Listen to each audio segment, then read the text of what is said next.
All right, Huh? welcome everybody. I'm here with Dave and Johnny from Trip the Wire. Welcome, guys. Welcome Hey, to Let's Talk About Music.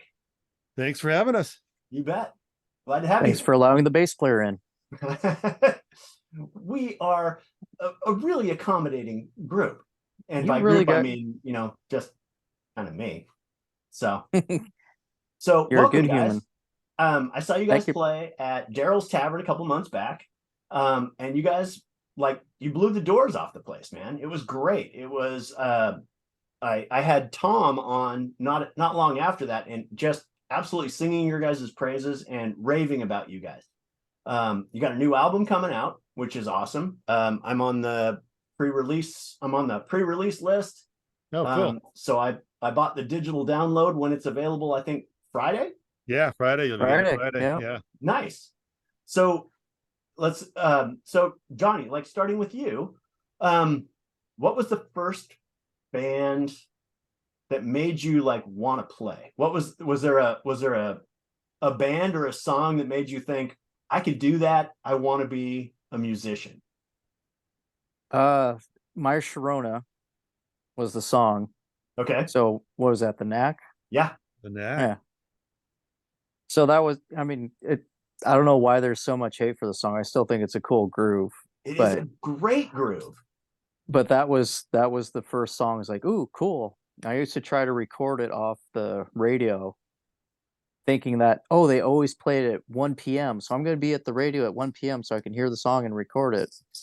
I didn't understand how radio worked, and I still don't. But But now you don't have to. now I don't have to. Now I have podcasts and other things. I don't. Anyway? Yeah. So that was the song, but it was that. I think that's kind of probably what got me into the rhythm section. Is just that the rhythm of My Sharona. Yeah. And that solo, that guitar solo is There's a guitar solo. It is a long one. scorching, it is a scorching guitar solo. That thing is like, it is twice as long as most, and it is actually blazing. Yeah, it is a tough solo to learn. So yeah, I don't love that remember. song. And I love the Knack, man. They've got the first album, Get the Knack, was great. And then there was like, I think I've got like 4 of their albums. The last one they did that I really dug was called Serious Fun. Okay. And it was really nice. It had a lot of hard rock vibe to it. It was good. So what about you, Dave? What was it that made you think, yeah, I'm gonna play guitar? It's Black Sabbath, Sweet Leaf. Oh, cool. I think Okay. I was probably about 10 years old, and my older brother brought that record home. You know, I'd never heard anything quite like that. You know? I mean, back in the day, that was probably like, 73, 74. Yeah. You know, I mean, guitars didn't sound like that back then. Right. You know, and it just it just totally blew me away. I was like, wow, Yeah. I got to do this. What was comparable at that point? It was like the Beatles and maybe the Beach Boys and that kind of stuff. It was like, well, we were listening to like Elton John was really big. Yeah. And so listen to Elton John, Alice Cooper, what else? The Guess Who. I remember listening to Guess Who. The Guess Who. They were a hard rock band. Yeah, I mean they had some pretty good serious riffs going. Yeah. And Foghat was around. Foghat was probably just kicking off about that time. Yeah. Yeah, and probably like BTO and those kind of. Yeah. But yeah, Black Sabbath was definitely their own genre because they weren't exceptionally fast, but what was it that made them so heavy? It was just that relentless groove. Yeah. It was slow, but it was plodding and it had a lot of swing to it. Yeah. Yeah. It was like it was knocking down trees as it came through. And I agree. That was really a monumental sound. Yeah. And you had Geezer Butler and Bill Ward. So I mean, yeah. And those two together, right? Yeah. So what was playing on, like you said your older brother was the one that brought it home. What was Yeah. playing on like the family stereo that is any of that still made its way into your record collection now? Um, I one of the ones that got a lot of airplay back then was the original Jesus Christ Superstar recording Yeah. with Ian Gillan singing the part of Jesus. Oh, was that was Ian Gillan? Yeah. It's the Brown record, you know, it's Yeah, like yeah. yeah. It was before they even made the movie, right? Okay. Um, so that's a pretty serious, I mean, that's pretty, his performance is incredible. I mean, Yeah. after hearing that, I mean, he's the one I measure anyone who sings that part against, and not many people can live up to what he did with it. It was just, he was incredible. Yeah. I Um, saw um I saw the Dead Daisies, not like I guess it's been about 2 years now, but Glenn Hughes is singing with them now. yeah, yeah, And again, he at almost 80 years old right. still has an amazing voice. Yeah, yeah, yeah. You know? Another guy like that who's incredible is Robin McCauley, Yeah. Anchor Group. I The saw him and at yeah, with MSG. yeah, I saw And the Shanker Fest right before COVID. yeah. And he had, he had all his old singers come out and sing, and they were, holding Yeah. their own, Yeah. but man, Gary Robin Barden. McCauley came out and it Gary was like, Barden is good, but nobody is like, and Robin McCauley, that new, what is it, Black Black Black Swan. Swan? Yeah, They're good. they're With good. Reb Yeah, Beach playing guitar yeah, and yeah, Jeff Pilson. yeah, Yeah, they yeah, are yeah. fantastic. That guy's got, and he still has a voice, man. It's Yeah, incredible. Yeah, yeah, absolutely. 'cause he's Um, gotta be close to 70 if he's not, if yeah, not 70. right. Yeah, Yeah. I that's that to be able to maintain that as an instrument is pretty amazing. yeah. Because there's so many that really don't. And yeah, oh man, that's did you ever get to see Purple in like in concert? Well, kind of. I mean, I saw a more recent rendition of Purple, but Oh, okay. it was right after John Lord died, so they had Don Airey on keyboards, but that was more of a couple guys from Deep Purple playing with some other dudes, Yeah, I mean, it wasn't, I mean, it was that's good, but to me, the classic Deep Purple with Richie Blackmore yeah, playing guitar and John Lord on keys, Made in Japan, that was another big album that I listened to a lot growing up, and those guys were, every night they were just playing and they were just improvising, man. They were just going for it, and God, it's incredible what those guys could pull off. yeah. I I heard some tapes that they did warming up for the Who Do We Think We Are record. This is just some studio jams sessions that they did, just they're trying to come up with riffs and stuff.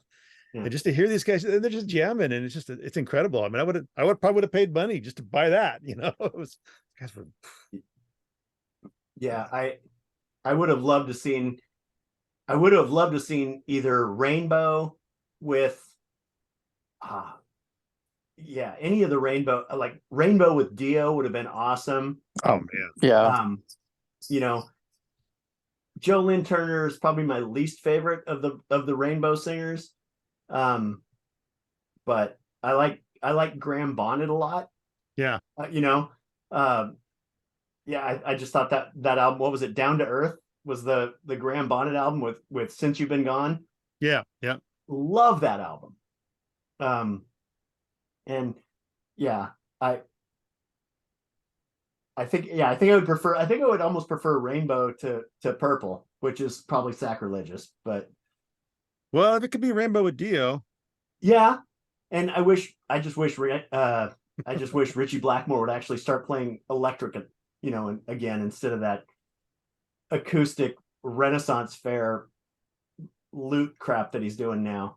yeah, Any concert that requires pantaloons probably isn't rock and roll. and he just turned like 80, I think. Yeah. So, Yeah. he's done his time. He can do what he wants. I agree. It's like hearing that Ringo refuses to sign autographs anymore. It's like, yeah, Really? I'll give him that. He's earned it. Um, so like Johnny, what's the best concert you've ever been to? Or most notable concert? Swiss cheese for a brain. Oh yeah, I saw them. Yeah. Right. Yeah. I mean, I know I've been to a few Slayer concerts. I've been to a couple Maiden concerts. Typo Negative. I saw Typo Negative at Rock Candy back in Oh the day. wow.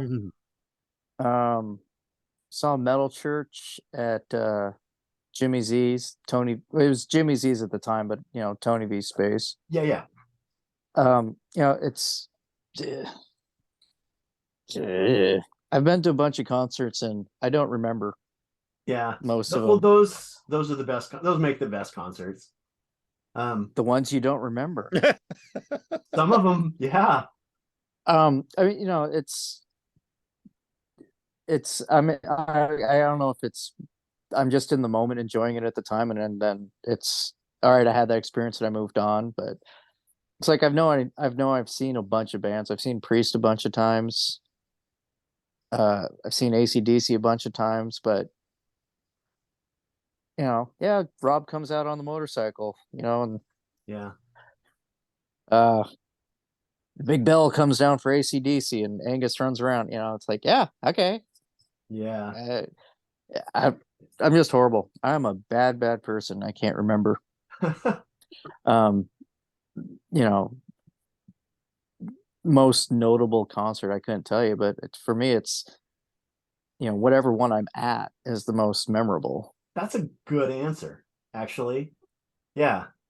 Um, no, I mean it's yeah, anybody that can be in the moment and just be like having the time of your life at a show.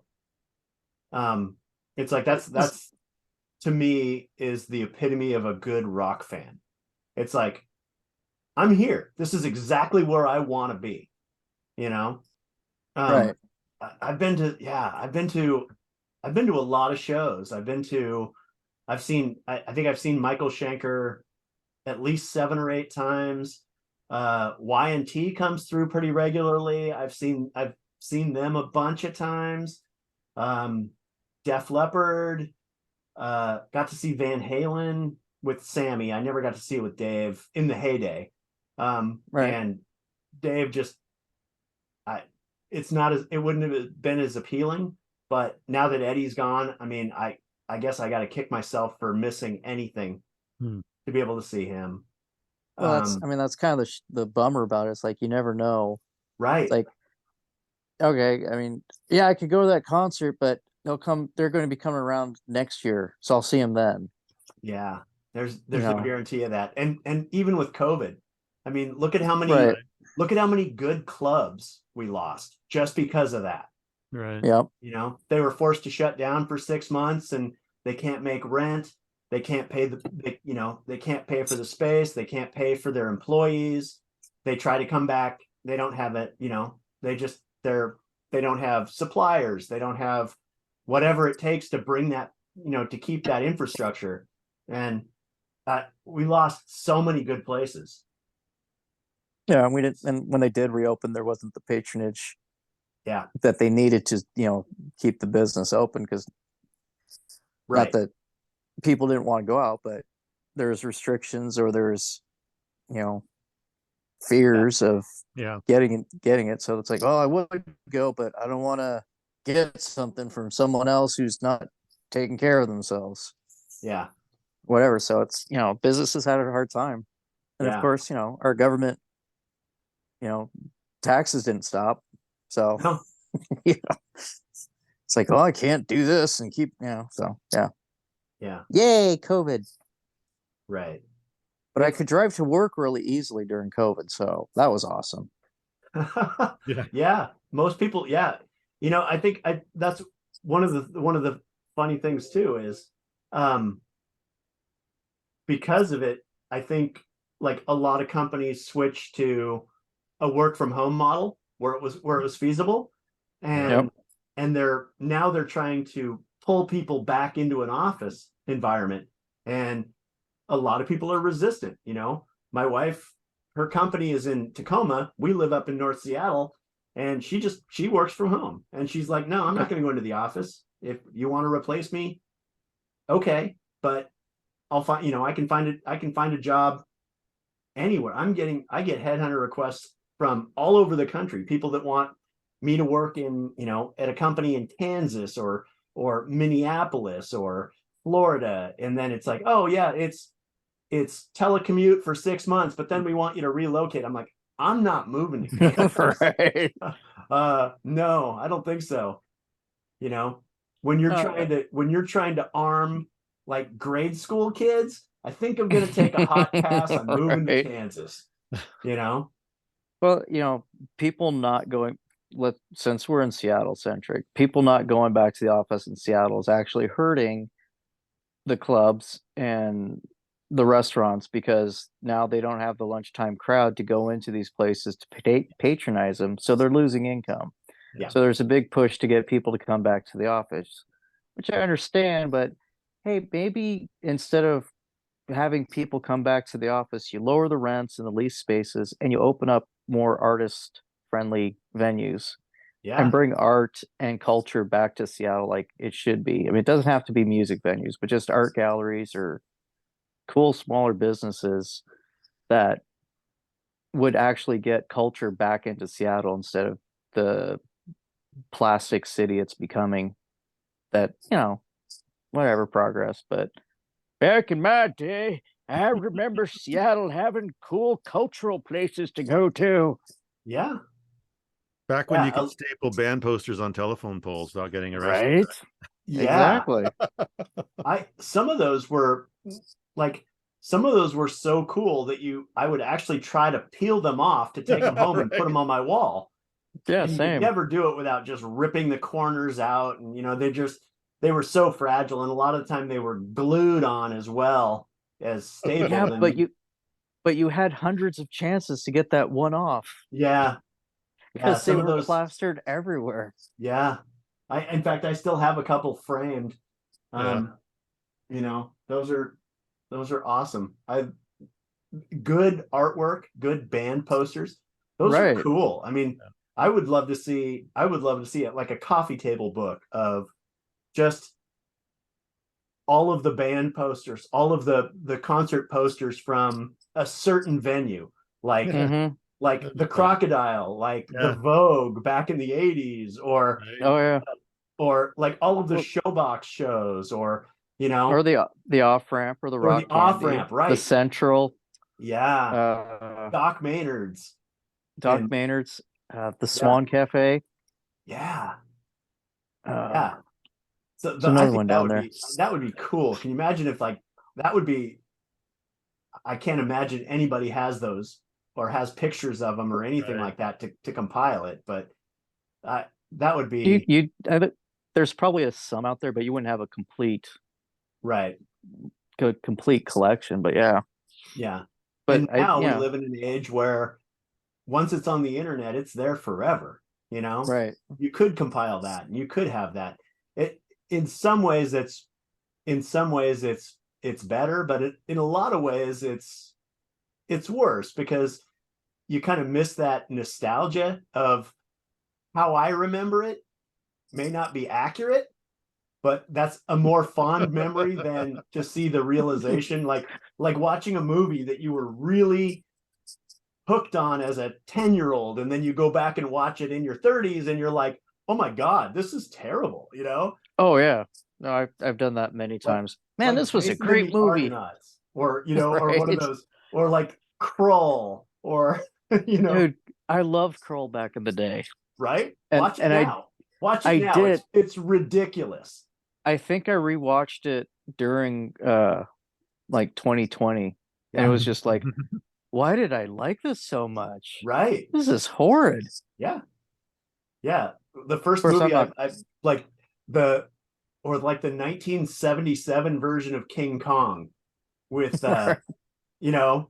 Oh, with Jeff But Bridges and Jessica Lange, and like that movie is terrible.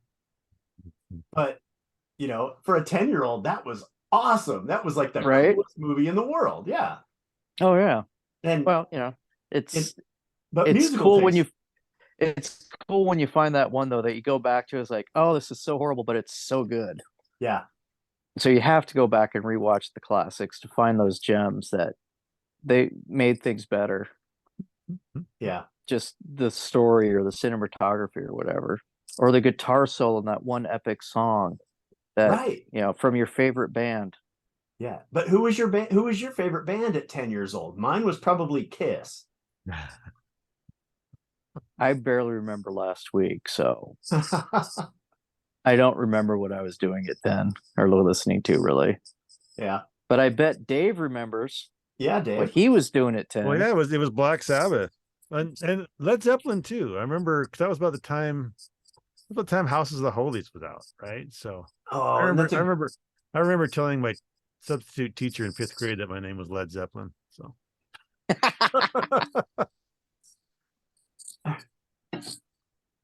was it? Yeah. 'cause I thought it was a guy. I thought it was a person. I didn't know it was a band. There was, Yeah. no, I Well, didn't- yeah. Well, which one's Pink anyway? right? Pink Right. Floyd, right? Yeah. That's I what was the first record that, like, I mean, granted, Sweet Leaf by um God damn it, Sabbath. Sabbath. Yeah, that was like life changing. What was I remember the first time I heard Van Halen 1, and that was after I'd been listening to Kiss and Styx and Aerosmith, and like that was a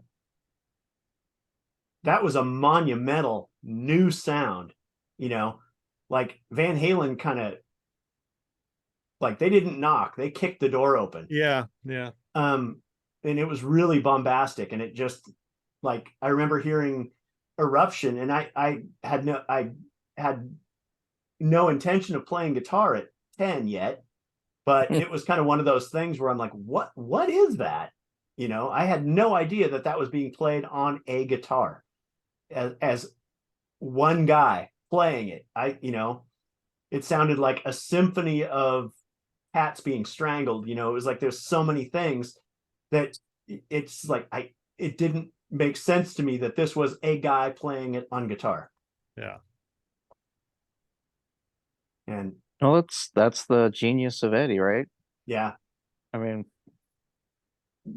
you take something that's been done a million times and you just turn it on its head and it's brand new. yeah, and Which is something that I think Dave does in a lot of his songwriting. yeah, Gee, thanks. and John. no, I mean, no, no, that's a good segue, because and I'm not I'm not making fun. I'm saying you guys have really good song sense. You guys have uh like the way Eve sings, it kind of has this, it has an 80s hard rock sensibility to it. Yeah. But she has, I guess I would liken her to Ann Wilson and Pat Benatar. She has like a lot of power, a great Oh yeah. range, and Yep. and this amazing presence. And the way that you guys play, like, first of all, the riffs are really good. They're really tight, great soloing, and the songs are, you could, like, at first it takes a minute to realize these are originals, these aren't covers, because they fit in that pocket of the 80s. I'm not going to say hair metal, the 80s hard rock vein. You guys Yeah. could take any of your songs and match them up against any of the albums of that time, and they fit, you know. And I mean, Yep. that is a compliment, because that is my favorite era of music. You know, I love bands. I love, like, I love Lynch Mob more than I like Dokken because I'm not crazy about Don Dokken's voice, but I love George's playing. Yeah. And you have elements of that. I can tell that he's probably an influence of yours because you have that same kind of some of the phrasing and the way that you gravitate to certain harmonics in the pinch harmonics are Lynch-esque. If that's and I mean that as a compliment. So please, like that's the way it's intended. And your bass playing, okay? Jeff Pilson is an amazing player, but Yeah. he plays with a pick most of the time, and you're a finger guy, which Nope, I'm a picker. you are, because Yep. I could have. I see what you did there, Johnny. I'm like, he's not really doing that on the camera, is he? That's okay. There's no rules here. We're friends hanging out. We're not recording video, are we? What? No, I do play with a pick. Okay. I'm a pick player 99% of the time. Okay. And that's just because I started playing punk music when I first started playing bass outside of high school jazz band. Okay. I don't play jazz well at all. So punk was fast, is an upbeat tempo, faster tempo. Mm-hmm. And I could not get my fingers to go that fast. So play with the pick, I could go faster, and then started playing thrash metal and fast again. So now I'm just old and stubborn, and I refuse to play with my fingers because I suck at it now. But no, it's and I do appreciate the compliments on the tightness, because that's something I think that we do strive to work on, is a rhythm section. Rico and I really strive to make sure that we're locking in together no matter what tempo he decides to go at. Yeah. Him and I really try to work on staying tight and, locked in together, which makes it easier for Dave and Eve to do their magic over the rhythms. Well, that's a good way to say it, but I think all four of you are responsible for the magic. Because yeah. And not just like because of like what you guys give them the opportunity to do, but the bottom end and the rhythm, it takes a lot of space. It takes up a lot of space, but that's a really important space to fill. Oh, it's the foundation that holds everything up. Yeah, but there's also a really cool thing happening there that gives a lot of complexity to it. You're not just lifting them up. There's like really interesting things going on in the rhythm too, which is cool. Yeah. So, well, it keeps me entertained. Yeah. How did you guys get together? Were you guys friends prior to this, or did you were you actively searching for band members? So again, this kind of goes back to the COVID thing when, everything was shut down. I just started writing a lot. But I'm not a singer. So I wrote a lot of music without the top end, and I was just hitting up different vocalists that I knew. Yeah. Say, hey, I got something here. You want to record? We're doing this all online. So the first one I did with E was Never Enough. I had auditioned for a band with her probably about 10 years ago, and it didn't work out, but we kind of just loosely stayed in contact with each other over the years. And so I just said, well, yeah, I'll hit her up and see if she wants to do with this one. So I sent her what became Never Enough, which is on a record. And yeah, it worked out pretty good. And we liked how that worked out. So she's like, hey, well, maybe we should think about putting a band together around this. So yeah, okay. So she knew Johnny. And then we had another drummer for a while, but it didn't work out for personal reasons. I mean, he's a good guy, good drummer. It just didn't work out. Rico, I've been playing with Rico for probably about 7 or 8 years now with Pat Benatar tribute and other bands. I'm like, hey, I'll just call Rico and get him in there. So he came on tentatively to just do our first show, just to get us through it, and wound up staying. So that was cool. So That is cool. yeah. I mean, Rico and I have played in a lot of different bands together. So we've got a kind of a language, going. Yeah. Nice. It's good when you can connect with somebody like that. Yeah. And so you guys are like really starting to kind of starting to blow up, which is really cool to see. What's next? I mean, you've got the record coming out. Yeah. You got some new shows lined up.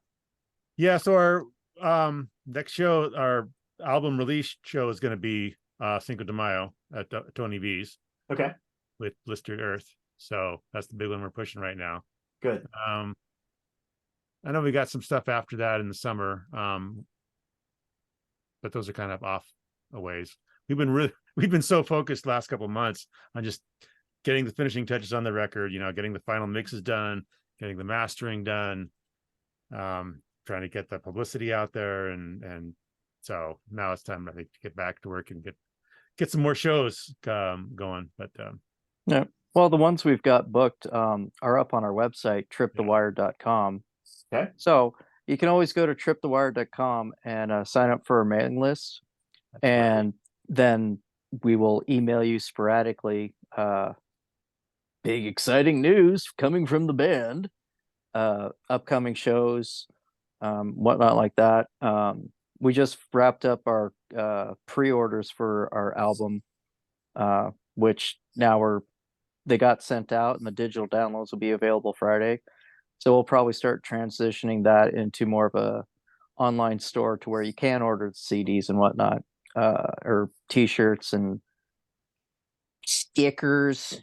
I think we have some lighters. So, basically all I'm saying is maybe just go to tripthewire.com, sign up for the mailing list, peruse the website, look at pretty pictures. I think there's words up there. There's words up there to read, words, stuff like that. There's nice. words. Okay. In Comic Sans Serif? If I knew how to do that. Well, we could go back. We could change that. We could do that. I think we might have to go to Comic Sans. I would. Because it would be lots of fun. That's why I don't have the password to the website, because I would probably do that. Well, I thankfully I'm in a band with really smart, organized people, because I started working on the website and I started using my hammer to fix stuff, and I went through a few laptops, and then Eve took over and she's made it all awesome and stuff. So That's awesome. Kudos to Eve, our singer, for being just an incredibly talented musician and an incredibly intelligent person that can handle that sort of stuff. Yeah. Because I don't know why, but my hammers don't work on fixing computers very well. Who would have thought that, right? Yeah. Hammers work out for everything else. Yeah.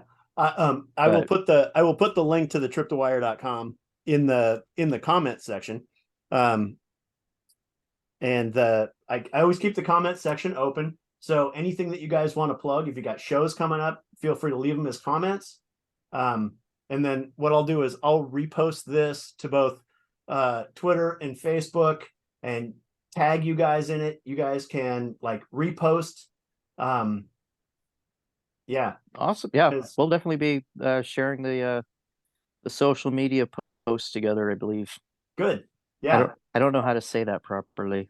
I think that was you got the gist. Yeah. You said it. Yeah, I'm definitely going to be at the CD release. That sounds like a blast. Yeah. Oh, it's gonna be fun, I think, especially when you got Blistered Earth in the house, playing a bunch of Metallica tunes, and they put on a good show. I mean, yeah, it's going to be well worth the entry fee. Oh yeah. Not to mention, Dave's going to be there soloing some awesome solos for Trip the Wire. Yeah. Yeah. And some bass player is going to be up there playing bass lines on his Spectre bass for Trip the Wire. Dude, that Spectre is such a cool looking bass. I love those. Those are one of my favorite basses. Absolutely. They are my favorite bass. Really? Yeah, go figure. I never would have known. I know. I Don't you have have so like, how many many do you have? Spectres. Yes, I have Spectres. How many have you got? Yes, they're all Spectres. I don't I've think got he a knows. I've got a I 90s jazz bass and a couple of like homemades, yeah, but yeah, those Spectres are so cool. yeah, they're basically the comfort for me is what made me fall in love with them. It's just they felt right Yeah. uh playing them. And I've played other basses. I've owned other basses and I've played other basses, but I always came back to the Spectre because that's where it was comfortable. Hmm. So that's, and and the bonus is they sound really good. Yeah. Yeah, they really do. And so Dave, are you mostly a Les Paul guy? I saw, the Telly is really cool, but like what's your guitar of choice? I have kind of a weird collection of Japanese Les Pauls.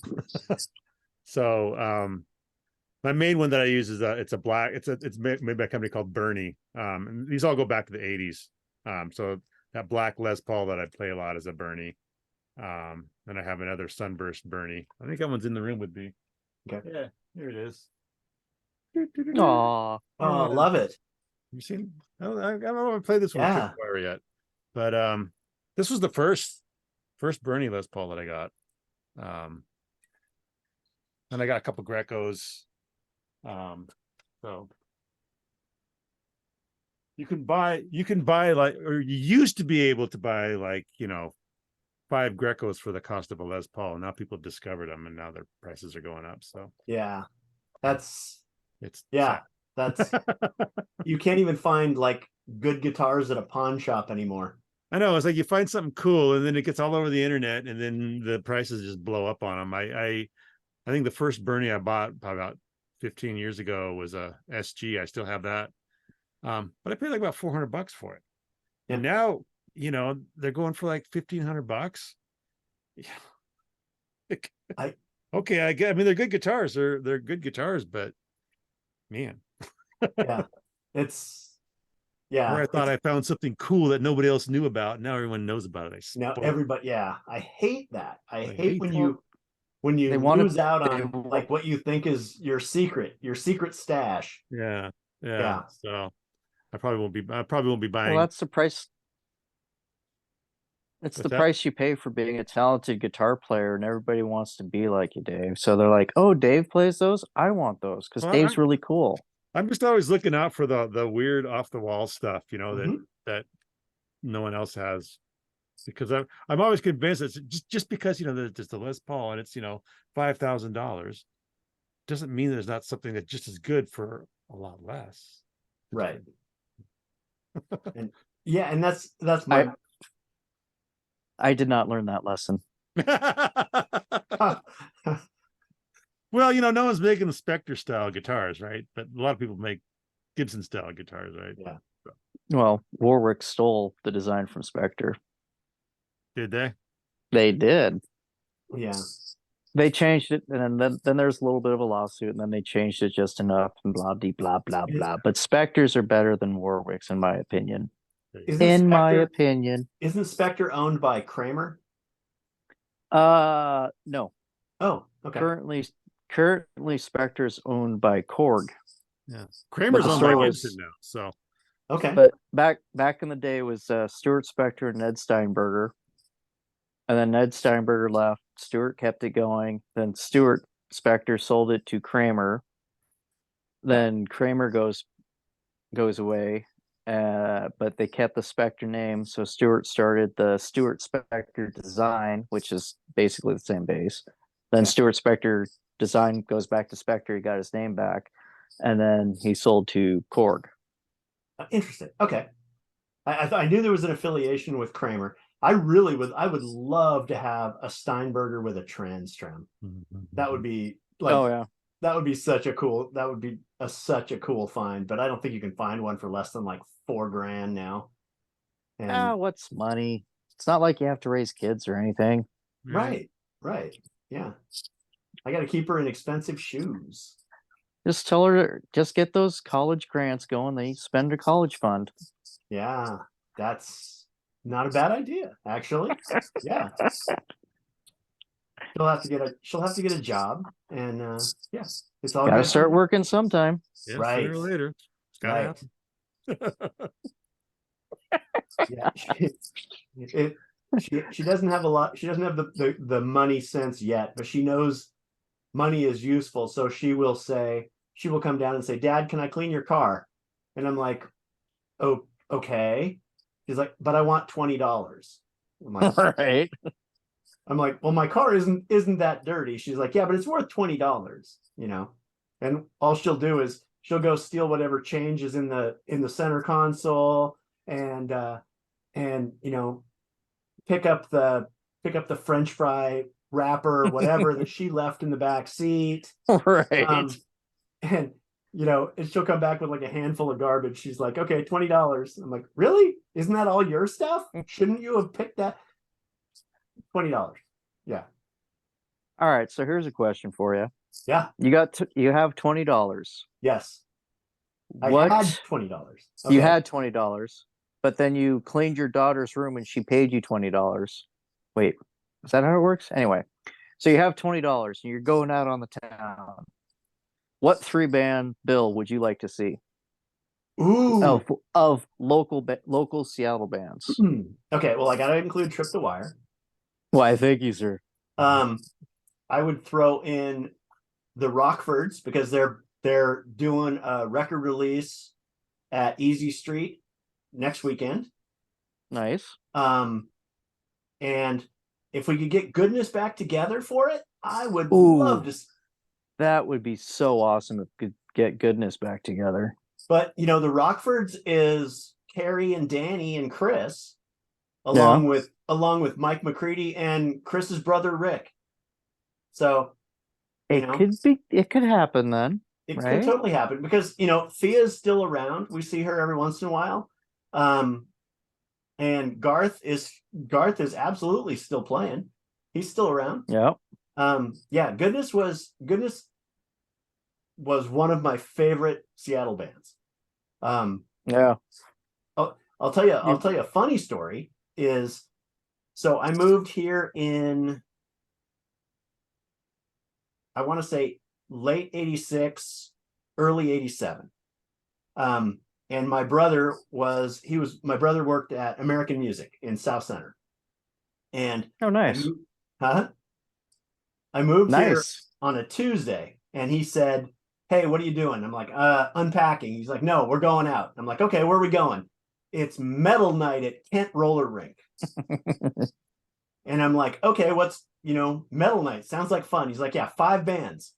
And so we get in there, and the second band was just setting up, and they went on, and the lead singer comes out. And so the Kent the roller rink is an oval. And instead of putting the stage at one of the ends, they put it in the middle against the wall. So the kick drum would hit the wall and bounce back at them and kind of throw their rhythm off. Right. And they kept having train wrecks. So the singer comes out, and he's wearing skin tight white Levi's, no shirt, suspenders, hair teased up, looked like Axl Rose, except his hair was like bleach white. There was 2 guitar players, and one of them was kind of wearing these pajama clown pants.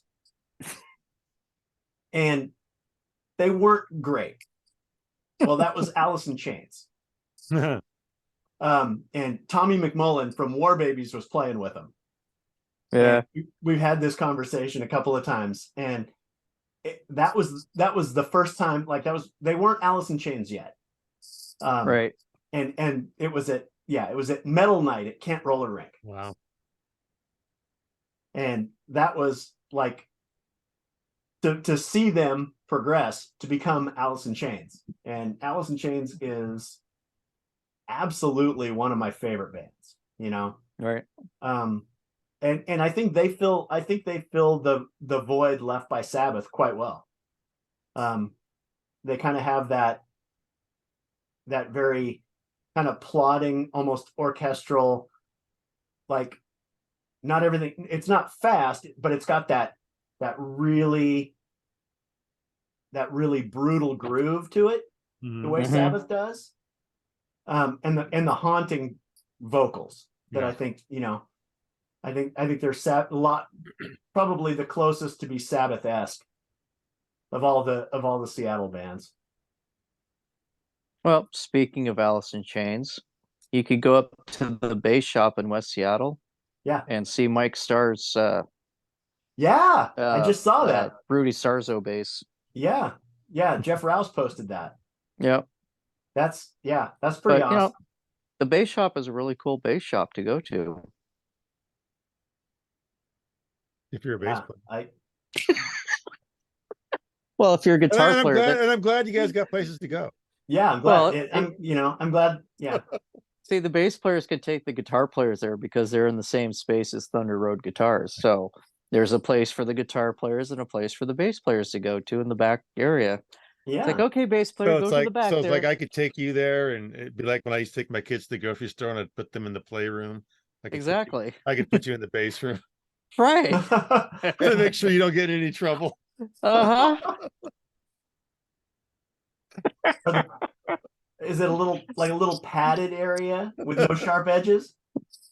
Definitely no sharp edges No because sharp bass edges? players. Yeah. Bass players, I'm telling No you. They sharp got this edges really on the bass they got this players? really mean old lady watching over them, making sure they don't spend too much time on the computer, Right. She's got the yardstick to crack your knuckles if you start playing bass with a pick. Yeah. Bass players don't play with picks. Smash! No! It's a swallowing hazard. That's right. Exactly.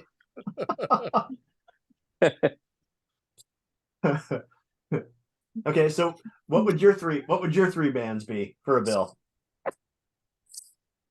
Oh, I would go Coven, Fourth Century, and Bitter End. Okay. I'm not sure. I haven't heard of the first two. Coven is Oh, Coven, I've heard of. Yeah, sorry. yeah, local Mount Lake Terrace, Seattle thrash band, and then Fourth Century again, Mount Lake Terrace, and then Bitter End was around Seattle too. Those are kind of the iconic three like Seattle thrash bands in my mind. Okay. And I just threw those out there because I was just thinking about those bands today. Not that I listened to their albums today or anything. Yeah. But so that's the problem is like any bill I would put together would it'd be more of a festival because you brought up Goodness and that brought up 7 Year Bitch to me. Yeah. I don't know if you know 7 Year Bitch, but that was that, which then goes, oh, it'd be so cool. I mean, it can't happen, but I mean, how cool would it be to have Gitz play with Mia Zapata, but Right. that can't happen. So that's why I kind of went with 7 Year Bitch. But then Tad. I mean, that would be awesome. Tad would be great. Yeah. I mean, and Sean Smith, if he was, if he was still with us. Right. It's just kind of crazy. The bill, it would just be a huge festival of Seattle bands for me because I really just couldn't pick just three. Yeah. And of course, me being the selfish bastard I am, is like, I want to get up and play bass for all of the bands today because I love them all. But in Seattle, it's very possible to do that, because like the one of the things that I absolutely love about the musical community of Seattle is everybody is rooting for each other as opposed to I want to succeed, I want everyone else to fail, which is kind of like that LA mindset. We're here, you guys are playing with the Finger Guns and it's like, oh, our bass player isn't here. Oh, I'll fill in. Or can can we borrow your drum kit? Yeah, no problem. Here's this. I mean, it's just like the amount of like support that's offered and given to bands that you play with, because it's not just we're on a bill with these guys. It's like, no, I'm playing a show with my friends. or Yeah. I'm playing a show with friends that I haven't met yet, you know? Right. And But that really is the attitude. And it's one of the things that I really love about this town is yeah, and Dave and I have been in this town for, I don't know, 3 weeks now, I think, or yeah, 2.5 weeks. yeah. Um, so our musical circle of friends is just, it's insane. If there's times we've sat around, it's like, oh, you know him? Yeah, I played in a band with him. Oh, so did I. Oh yeah. Oh, yeah, and then they were in this band. Yeah, I was in that. You were in that band? Oh yeah. It's crazy how these our musical circles are so intertwined. Not Mhm.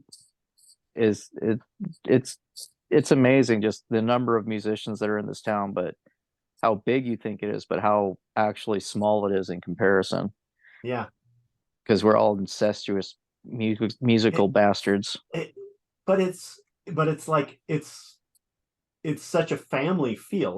Like when you mentioned 7 Year Bitch, I'm like, oh, they were on CZ. That's my buddy Hmm. Daniel's. That's my buddy Daniel's label. You know. Nice. Um. That was a oh, great label back in the day too. yeah. I you know I knew a bunch of bands that were on that label. Hmm. Yeah. Daniel House. He was the bass player for Skinyard. Hmm. You Hmm. know, with Jack Endino, who was the guitar player who went on to produce Nirvana's Bleach album, and the first Soundgarden album, and Stag, and and Right. that's another great local band. Yep. Stag is fantastic. Steve Mack, Ben London, yeah, great band. It's a So great town to be in. yeah, it is. Yeah, there's like, what are your favorite places to play? I know you mentioned Tony V's, and I saw you guys at Daryl's. Um, like, what are your favorite through the years? What have been your favorite places to play? What are your like Mm. ideal? Like, I love dive bars. I think Slim's Mhm. is probably one of my favorite places in the world. Yep. I mean, for me, it's anywhere that'll have me. I mean, because I just like playing bass. Yeah. I've played a bunch of dive bars. I've played house parties, Hmm. and at the time, I will admit this. Sometimes you walk in there, and go, "Really? This is where I'm playing? Oh, this is gonna suck." But then I start playing. It's just like it's freaking awesome Yeah. because I love playing bass. And sure, the bigger bigger stages are great because there's more room to jump around and spin around and whatever, and act like a rock star, and then go home and go, oh yeah, I'm not a rock star. Yay. Hey, you should write um a song You about got to that. mow the lawn. Yeah. I gotta mow the lawn. If someone could start my mower, I should probably try that. um but the central stage, it was fun. Hmm. Fun stage to play. They've changed it from back in the day, so it's different. But it's a stage. Yeah. I'm Who's going to complain about playing on a stage? Not me. I'll complain about, really? I'm on the floor. People can actually look at me in the eye when I'm playing. This is intimidating. Damn it. I want to be on stage, not have to look at people in the eyes. Um, yeah, this is why you shouldn't give the bass player a platform to talk. No, No, go on. You're actually, doing fine. You're doing fine. yeah. What about you, Dave? What are your No, what are your three bands to put on a bill? Oh man, I don't know. I don't know. I that yeah. I don't know. There's still what many. about Patitude, Third Stage, and um I don't know the other one. Yeah. I guess Trip the Wire. No, The but then Wire. I'd be playing all night. Yeah, Right. What's wrong with that? You get tired. that's right. I'm Sometimes you want to Well, kick back, have a beer, and watch another band play. Um, from a I tiny don't. stage. Like, did you guys ever play the Detour Tavern in Renton? Yeah, I did. I Yeah. Well, isn't that now JP's? I I don't even know if it exists anymore. There was a huge, I remember the name. yeah, it was a row of bikes. It was just like anytime Yeah. you'd go, there would just be a row of bikes the entire block. Yeah, I'm sure I played there. Yeah, Not up a long time. it was, that place was crazy. I saw bar fights there. We played, and the bartender said, "You want to move your amp about 2 feet away from the wall." And I'm like, "Are you high? The stage is the size of a postage stamp." He's like, "Yeah, but if bottles start flying, you want to be able to duck behind something." Ah, okay, yeah. Safety Yeah. tip. Thank you. Yep. And it was one of those places. It was like that. I saw a guy get hit with a chair, you know? That might have been me. I can't Yeah. remember. Well, that explains it. All right. Yeah. What were we talking about again? Yeah. So what's the one club that you missed? So you're here, you said 86? Yeah. Got here about 86, 87. All right. So what's the one club that's no longer around that you miss? The off ramp is now El Corazon. That was great. Yep. Under the Rail was a good place to play. That was a lot of fun. The original Crocodile, I think we're on Croc version, what, Croc 3 now? Yeah, I think Or so. 4? Yeah, because they went through, like, it was the old spot, then they revamped it and made it nicer, and now they've like Yeah. completely moved locations. Yeah. There was a place down in Kent called the 90 or Meeker's Landing, Makers, yeah. and then Remember there was Makers. Charlie became Charlie Max. It was the 99 Club. Yeah. Yeah. That stage was really cool. It was like a theater, you know, a theater. Oh, the stage. Ramones at the 99 Club. The what? The Ramones. I saw that Yeah. Club. Yeah. They'd have national acts through every once in a while. That was pretty cool. Yeah. Yeah. The Vogue was kind of fun. I like the Vogue. Yeah. The Phoenix Color Underground, box. the Phoenix Underground would Phoenix be kind of a Underground. cool place to have around still. That was a great venue to play at. Yeah. I forgot about that. OG. Yeah. Yeah. Phoenix Underground. And the Phoenix Yeah. Above Ground, like it wasn't as good. The underground was really cozy. The OK Hotel. Down by down by the Trattoria. Yeah. It was kind of basically across from the ferry. Yeah, right there. Right. And they had to shut it down because of the earthquake. And Yep. it never recovered. A friend of mine, the Sunups, they had a show scheduled for the OK Hotel the night of the earthquake, or the 2 days. It was like 2 days after the earthquake, and they shut it down and they like never reopened. Yep. Well, that's what happened to the old Phoenix Underground. Yeah. Earthquake. Yep. Nope. Can't do it. Right. Yeah. Bummer. Yeah. Mother Nature taking back what's hers. Yep. There used to be a place across from Belltown Billiards. I don't remember the name of it. It was like directly across the street from Belltown Billiards. But yeah. Yeah. It's been so many years. It's been like 25 years since then. Yeah. But yeah, there's been a lot of rock clubs, but then there's also been new clubs that pop up to kind of fill that gap. You know, Studio 7 for a while looked like it was going to be kind of that new Crocodile, you know. Mm-hmm. It didn't sound great. It was kind of a warehousey looking space, but you know, Michael Schenker played there, and Y&T played there, and Lynch Mob played there, and Fear Factory played there, and Sister Sin, and yeah, there was a bunch of bands that played through there. Yeah. That was pretty cool. So, what about local band videos? Which ones have you seen recently?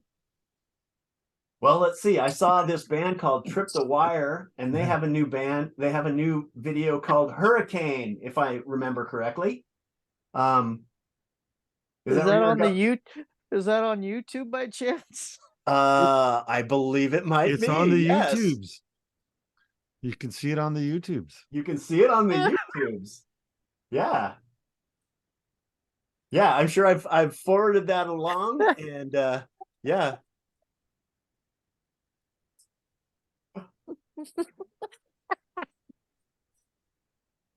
That is a cool song, man. I love that song, by the way. Uh, Yeah, that is a great. yeah, that one started out with Mr. Dave. That's Yeah. Are one you of guys his. yeah, and are you guys getting some decent rotation on KISW? They played us a few times on the Loud and Local. Yeah. Yeah. Yeah. That's cool. They're one of those bands, like, I know KEXP does that for a lot of the, like, not for the hard rock bands, but for the, but I'm glad that we have local love, Yeah. There's Yeah. it's a good sign that there's a local station that's going to support, and they are very cool about promoting the local bands, which Yeah.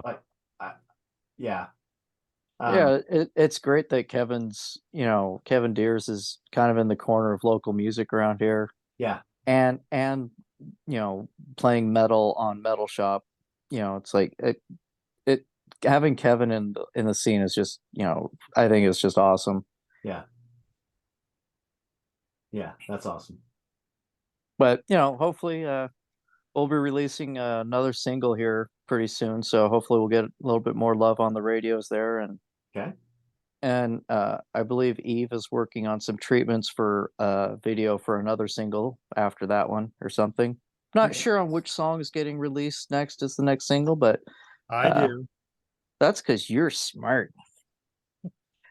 I could tell you though. Yeah. So always spoil the surprise, man. Right. And the best way to, be let in on the surprise is, of course, go to tripthewire.com, sign up for the mailing list, and you'll probably hear about the releases sooner. Because we'll be sending out those pre-download links pretty soon for the next one, because it's gonna be coming out pretty soon. Okay. Yeah, I'm looking forward to it. I think I think I saw a note that they're coming out on Friday. And so are those coming out or the singles coming out on Spotify too? So the single's already on Spotify, right? Oh, it is. Okay. So someone could go to Spotify anywhere and look up Trip the Wire. Spotify, iTunes, Amazon, all the ones I'd never heard of. Awesome. Yeah. Well, let's post those links in the comment section, because I'm not hip enough to know them all. You just sit at home and spin your vinyl, don't you? Oh no. You think that's what I do all day? No, I thought you taught middle schoolers algebra. Well, I used to.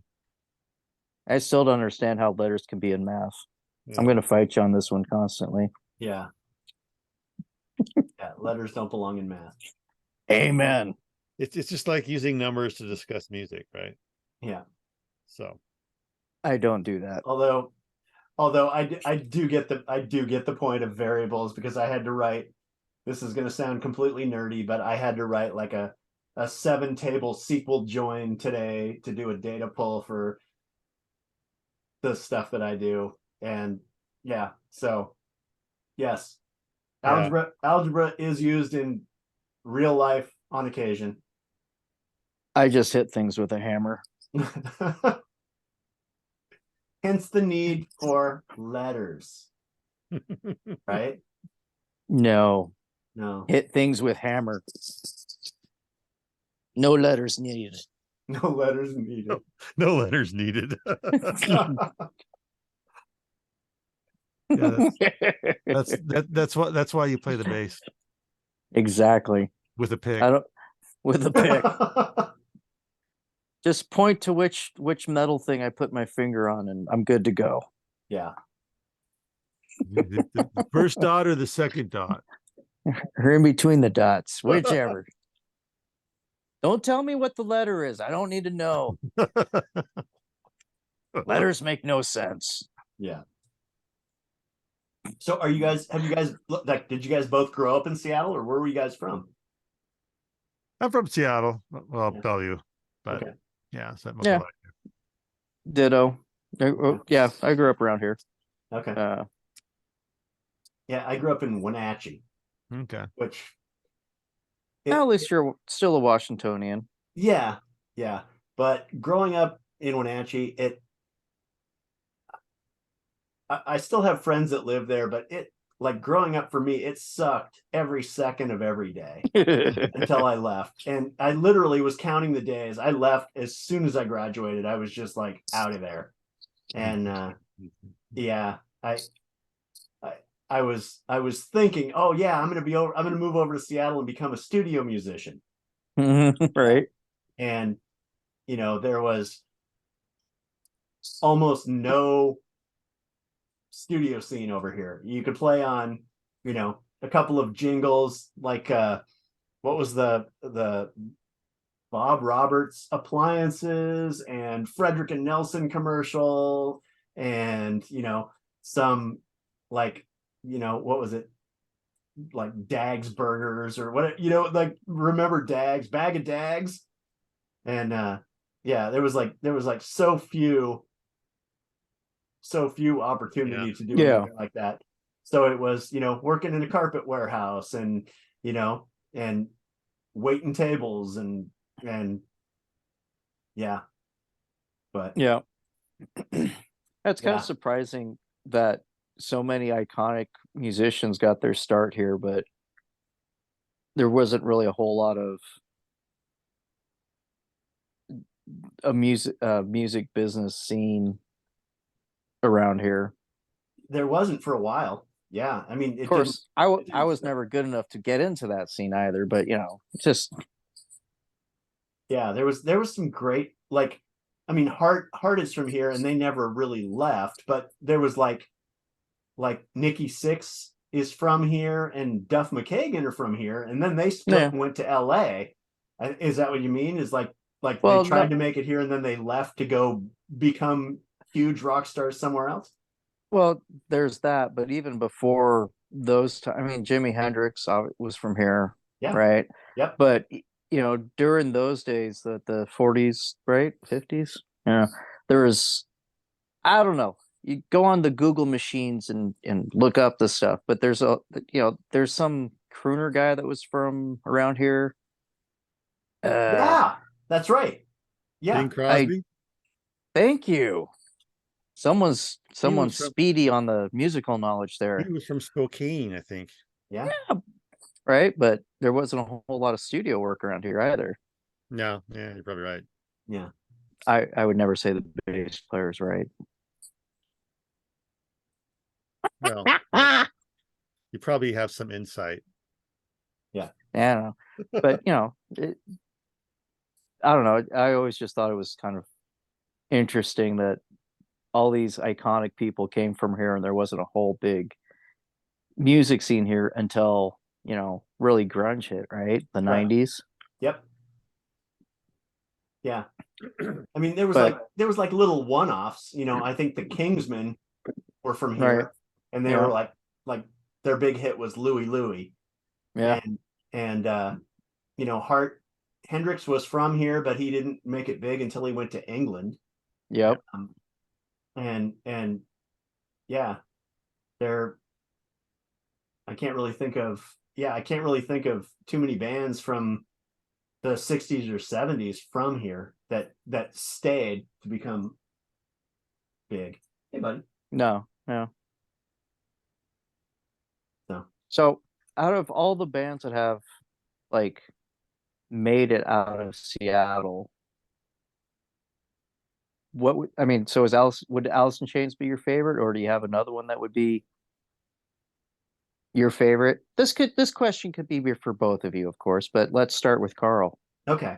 Um, I would probably say Goodness. I mean, there's just because I really dug their sound. I really dug Carrie's voice. Um, I do love Alice in Chains. Um, a lot of their songs were kind of hit and miss, where they had a lot of great songs, and then they had some not so good songs.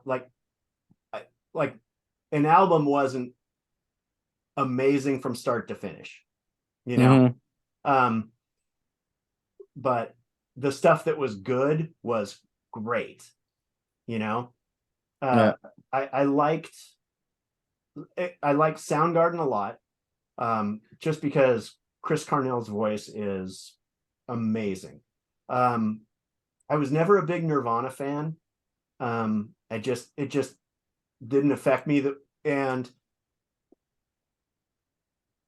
like they became so big that I almost didn't want to like them.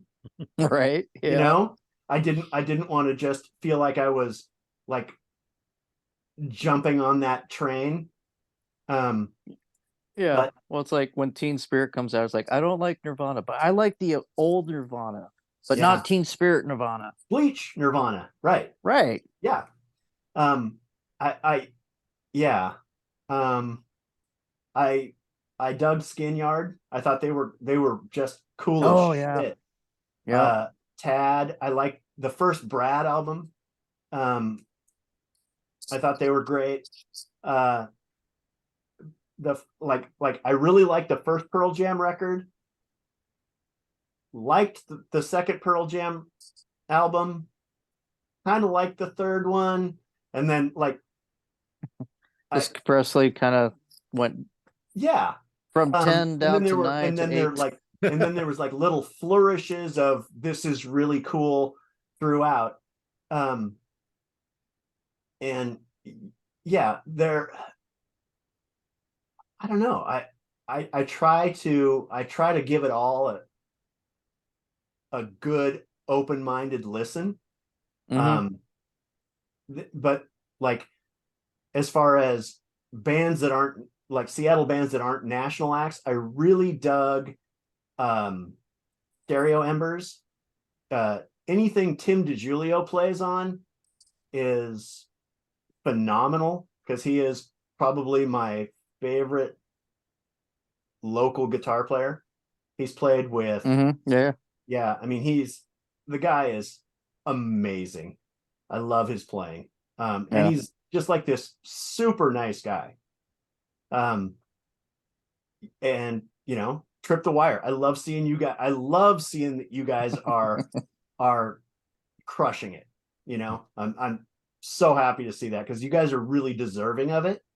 Um, so yeah, Oh, thanks. We appreciate that.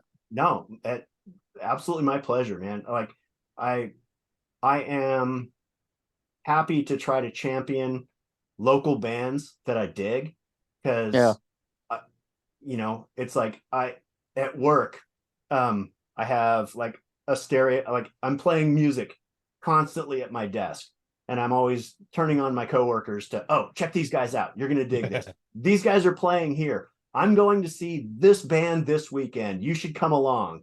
Yeah. And so I always try to bring people with me and try and get people interested and get people involved and you know it's sometimes it's kind of a hike to get people out of the house to go Yeah. see a show, Yeah. especially Well, when you it's know the best way to support the local music scene is to tell your friends about it. yeah, Whichever band you love. It's like, hey man, check this band out. Hey yeah, man, let's go see this band. I mean, yes, it's the only way that we're gonna get the Seattle music scene to flourish again. No matter if you don't like Trip the Wire, that's fine. But whichever local band you guys, anybody listening likes, go support them. Tell your friends about them. and You know, ideally, yes, tell your friends about Trip the Wire. yes, But it's the best way. And the appreciation I feel when people say, "Hey, I found out about you guys from my friend," and they said I should come see you guys. It's just like, it's humbling, it's amazing, it's awesome feeling. Yeah. And it's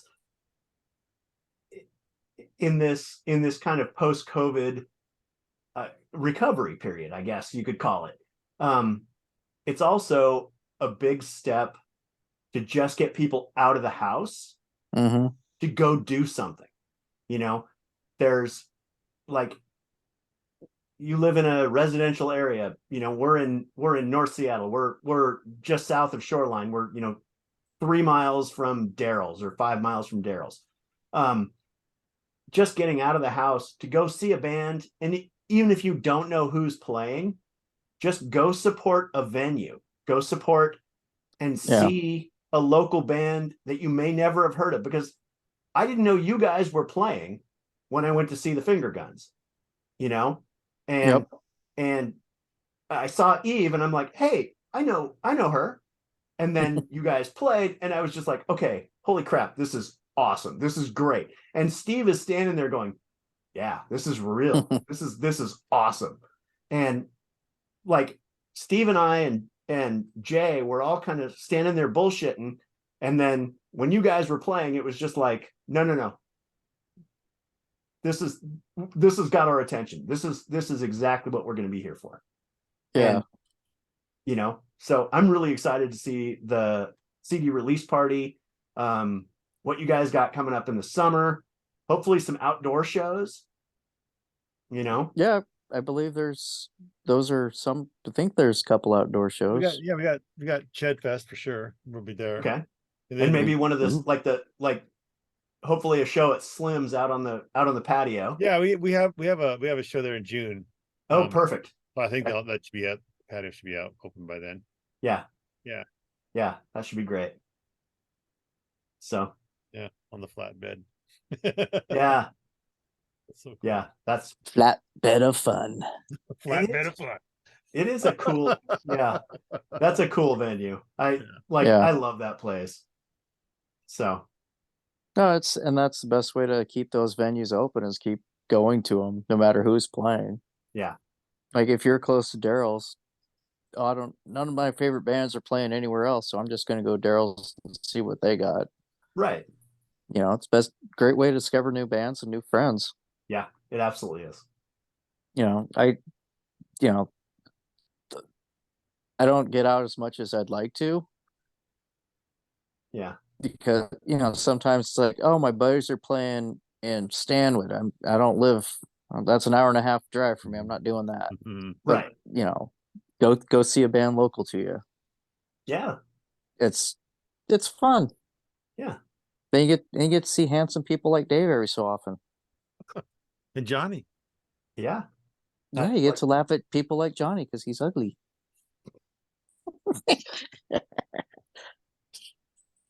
Nice. So, right. Dave, tell us your 3 favorite local Seattle bands that aren't whatever. I forget the question I asked a while back. Yeah. My 3 favorite local Seattle bands. What was my question? Do you remember, Carl? There was 2 questions. There were what are your favorite local Seattle bands, but you also said what 3 bands would you put on a bill? Right. Yeah. And I'm still I like Swiss Cheese Brain. Yeah. Queensryche. Okay. They're Bellevue. They're like local to me. Would it be Queensryche with Todd or would it be Queensryche with Jeff? I'll take either. Okay. Picky. Because I gotta say, with Todd in the band, it really brought him back to that hard rock vibe that they kind of lost in the later years with Jeff. Yeah. Go for that. Alice in Chains, I like them. One band that you don't hear a lot about anymore. Remember the Posies? I sure love the Posies. Yeah, I like their songwriting, their harmonies. Kind of had that psychedelic 60s thing going on in some of their stuff, they had a very pop, like a very poppy sound. Yeah. I guess the only band I would compare them to would be Jellyfish. Yeah, sure. Oh, I absolutely love Jellyfish, and a couple of the members of Jellyfish have got another side project going called Licorice Quartet. Okay. Which they're not jelly. I mean, it's not Jellyfish anymore, but I'll take it. It's like their pop sensibility and their songcraft is still there. But Mhm. yeah, the Posies were amazing songwriters, and like they had that harmony thing going that was Yeah. just very lush vocal arrangements and very slick production, and just like this really catchy pop sensibility. Yeah. Yeah, my friend Dave played bass for them on a couple albums. Oh, is that right? Yeah. Cool. Yeah. Dave Fox, he played on Frosting on the Beater, and I can't remember the other one, but he'll probably be on one of the next couple episodes. So I'll pick his brain about that. And I'll mention that you mentioned him as a great act to add to the bill. Yeah. Nice. nice. That's a good call with that band. Yeah. I forgot that would slip my mind. Yeah. And I think what was the one from, I think they were from Bellingham.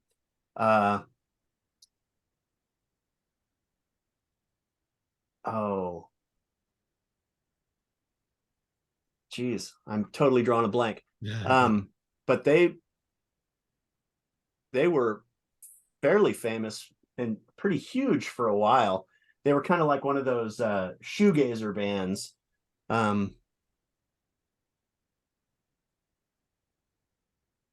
I can't even remember. But yeah, out of Bellingham. They probably started band up in college, didn't they? I'm absolutely certain that's exactly what happened. Yeah.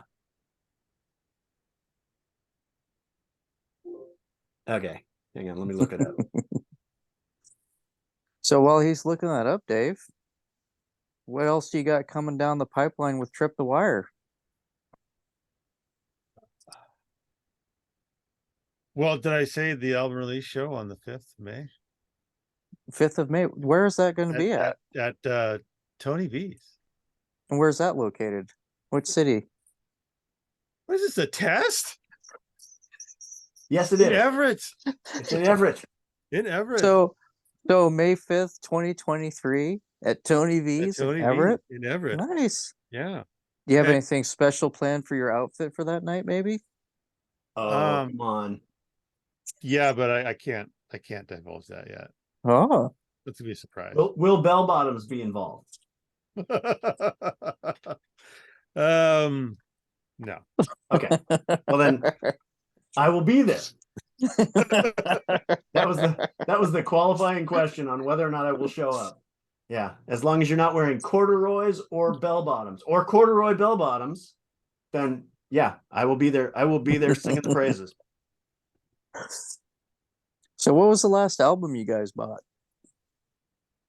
Be it excluding the Trip the Wire download that you'll be The getting download, right? Friday. But let's see. I got the 3 Licorice Quartet EPs. Rhett Miller, my brother turned me on to. The last Will Hogue album. He's a Nashville dude, but he's kind of billed as Americana, but he has like a very Tom Petty vibe to a lot of his stuff, and kind of a country-ish vibe. But he's a rock and roll guy. He's got a great sound. His last album is called Wings on My Shoes. We went and saw him at the Tractor. nice. When they were last through. That's That's a fun little club to go to. yeah, that is a cool show. And the Sunset is also another good place to play. Oh yeah. Yeah. Whoops. Yeah, Trip the Played Wire there played once. there. Yeah. Yeah. We should play there again sometime in the future. You should. Yeah. Yeah. Now that the Ballard Firehouse is just a restaurant or whatever it's called now. Right. Yeah. Dude, Yeah, Ballard Firehouse was a great place to play back in the day. yeah, it was. Yeah, that place was awesome. Um, yeah, damn. So what albums did you buy recently there, Dave? Did you go look and find out? The last one I bought was Splinter Throne. Wow, nice. Yeah. Um, Good band from Portland area. yeah, because we were playing a show with them and they had records I bought. See, that's a good way of supporting your local bands. Exactly. It's like they needed gas money to get back home. So, Right. So if you go to a local show and the bands have merch out, buy their album if they're selling it, buy a t-shirt. Make sure they get home safely. Yeah. Yeah. Because some of us have to drive a long ways to get to these Yeah. places. Right. Yeah. Everett's not next door for us. And No. gas back up to $5 a gallon, So- Yeah. The Bellingham band I was thinking of was the Shins. The No. Shins. Yeah. I should have known that. Yeah. Yeah. In fact, my Oh, well. my buddy Arthur, who was the bass player for Steve Bergstrom's older band, he's the one that played them for me. He was like big into them. Yeah. And so again, that kind of spiral musical, turn you on to local bands and your friends and point you in that direction. Yeah. So, yeah. Just go down the rabbit hole of music. Oh, here, listen to this. Oh, you like this? Like this. Check this out. Yeah. Oh, check out this. This is the bass player from this guy who used to play with the drummer from this guy over here. Now, oh, did you hear about these guys over here? Yeah. Yep, exactly. It's tough to not do that sometimes. Yeah. Yeah. Especially when you find that one guitarist or vocalist you like, you just start following their career. Yeah. From band to band to band to band. See what they did. Yeah. I mean, like using Gary Moore as an example, he started with Thin Lizzy and went solo, and he was like a metal guy for like his first few albums were, Quarters of Power and Dirty Fingers and like, I mean, he was a hard rock metal guy, and then he went into like just blues. Yeah.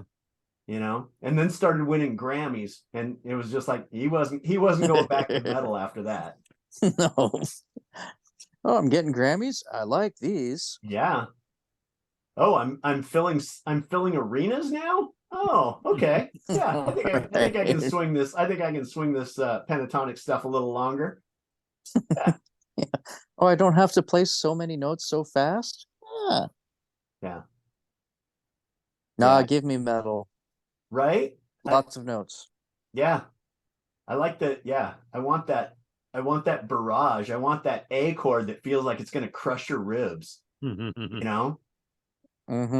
Yeah. Yeah. There's something to be said for that. That it's awesome. Right? Yeah. Nice. All right. Well, I probably should wrap this, guys. I want to thank you guys. This has been a lot of fun. Thank you guys. It's been very much appreciated. Oh, it's absolutely my pleasure. It was good hanging out with you guys. I will see you guys at Tony V's. Awesome. Yeah, I will absolutely be there. Anything else you guys want to say before we wrap it up? Check out tripthewire.com.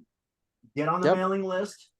Pre-order the album. You can get it on CD. You can get it on digital download. I think you guys are offering it in vinyl as well, aren't you? No, No. not this time. No vinyl. Okay. But the pre order or the pre-orders are done now. So Okay. if you didn't pre-order, you gotta wait now. But it will be available when? Well, it'll be available May 5th. Yeah. May 5th. Or probably May 6th, because Okay. So we want people to come out to the show to get it directly from our grubby little hands. That okay. if you get it then we can after sign we it, play, yeah, and we can sign it for you. Awesome. If you get it after we play, there might be a little bit of guitar player DNA sweat left on there after he signs it. Oh, okay. Maybe a little vocalist singer sweat on there too. Nice. And you'll get one of these. yeah. Ooh, look at that. That looks good. Yeah, right. Yeah. One of those. That's got to go on my laptop later. Nice. So nice. But Um, continue to keep checking out tripthewire.com. All the social links are on there. So Right. go to tripthewire.com and you'll find little icons for different socials, which I have no idea which ones are on there other than the Facebooks, the Instagrams, and the Twitters. And You guys are on Twitter and Facebook for sure, because I'm on both of those. Yeah. Yep. You I know, don't I'm not on Instagram. I'm not photogenic. So and you know, know. just continue to spread the word about Trip the Wire to your friends and cohorts. Tell your enemies Absolutely. about it too. I don't know, they'll tell two whatever. friends, and Yeah. they'll tell two friends. And That's they'll right.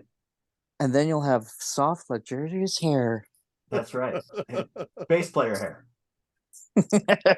and guitar player Guitar player hair. hair. Or no hair. Or no hair. That's right. The three stages of guitar playing. But we do greatly appreciate your time, Carl. It's been Absolutely my pleasure, you guys. It was it's been hanging fun. out. Got some good belly laughs out of me. Good. But you're not going to remember it tomorrow because of the Swiss cheese.